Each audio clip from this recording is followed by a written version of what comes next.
Assalomu alaykum va rahmatullohi va barakatuh. Hammamizlar sport bilan 100 kun nomli challenge'imizni bugun 42-kunidamiz.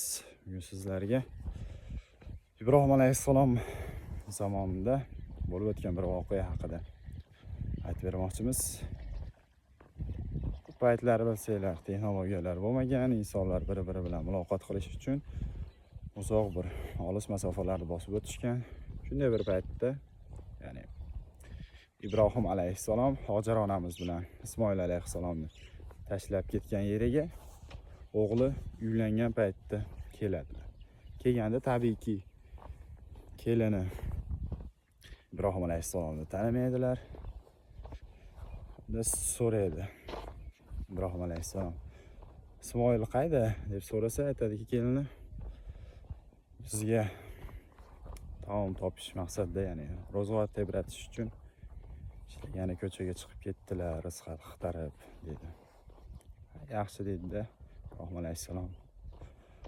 Keyin bir savol so'raydi, ya'ni holatinglar qanday kun kechiryapsizlar deb so'raganda, kelini bunga javoban, ya'ni begona insonga, hali tanimadi bu insonni, Ismoil alayhissalomning otasiligini, noliy boshlaydi hayotidan. Noliy boshlagan paytda jimgina eshitadi. Ibrohim alayhissalom so'nggida aytadi: "Ismoilga mendan salom aytgin." Ya'ni bir inson senga salom aytdi degan. Hamda aytadiki,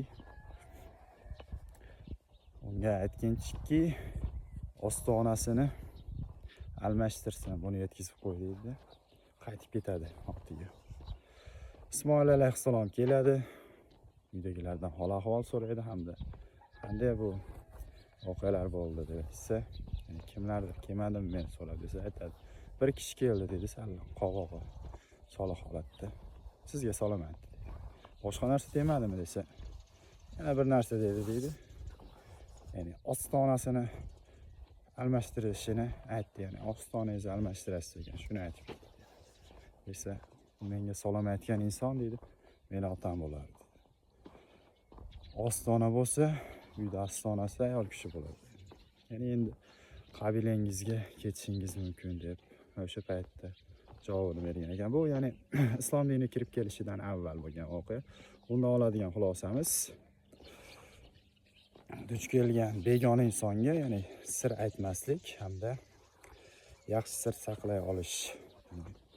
Uyda sirlarini ko'chaga tashlamaslik. Shunday.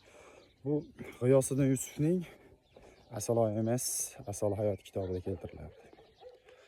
Sizlarga ham foydali bo'ladi deb o'ylashib qo'ydim. Assalomu alaykum va rahmatullohi va barakatuh.